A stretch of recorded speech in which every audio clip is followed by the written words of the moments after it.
The rains may have stopped for now in Metro Manila and nearby provinces, but floods have not subsided in some areas like in Bacoor, Cavite.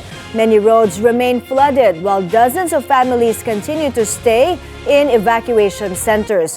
Kumuha tayo ng detalye kay Isaiah Mirafuentes live from Bacoor in Cavite. Isaiah, kamusta dyan? May mahigit sa 3 oras nang hindi tayo nakararanas ng ulan dito sa Cavite. Pero dito kung nasaan ako sa may Barangay Niog, Bacoor, Cavite City o Bacoor City, Cavite, makikita natin may sa likuran ko mataas pa rin ang level ng tubig baha at marami pa rin ng mga pamilya ang mga nasa evacuation center. Simula pa noong Sabado, hindi pa rin humuhupa ang baha dito sa Bacoor, Cavite. Ayon sa mga residente na nakausap ko, umabot sa hanggang baywang tubig hanggang kahapon. Pero sa ngayon naman ay bumababa na raw ito.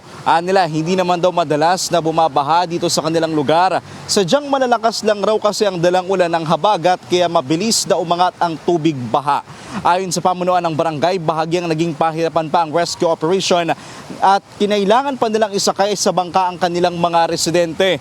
Sa Niog Elementary School, aabot sa 45 families katumbas ng 172 na individual ang pansamantalang naka-evacuate dahil sa pinasok na ng tubig ang kanilang bahay. May papakita ko saglit itong likodan ko, no? Mataas mga yung level ng baha at mangilan-ngilang sasakyan pa lang yung may kakayahan na makatawid dito sa kalsadang ito dahil hanggang doon sa bahagi ng Aguinaldo Highway ay mataas pa rin ang level ng tubig baha. Ayon may sa mga residenteng nakausap ko kanina, sakali naman raw na magtuloy-tuloy ng bumaba ang tubig ngayong araw ay posible raw na bumalik na sila sa kanilang mga bahay. Ang problema lang daw kasi ay wala raw silang second floor kaya kung magkaroon ng baha agad sa kanilang lugar ay kinakailangan agad nilang tumakbo sa mga evacuation center. Isaiah, kamusta naman ang relief operations dyan? Lalo na marami pa ring pamilya yung nasa evacuation centers, ano? May ayon dito mismo sa pamunuan ng Barangay Niog dito nga sa Bacoor, no, ang sinasabi nila nakahanda ang kanilang mga relief goods, pati partikular na dyan yung mga pagkain.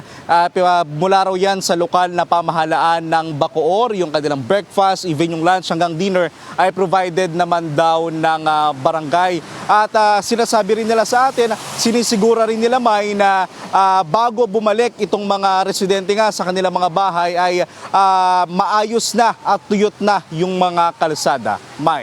Alright, mag-iingat kayo dyan. Maraming salamat, Isaiah Mirafuentes live from Bacoor in Cavite.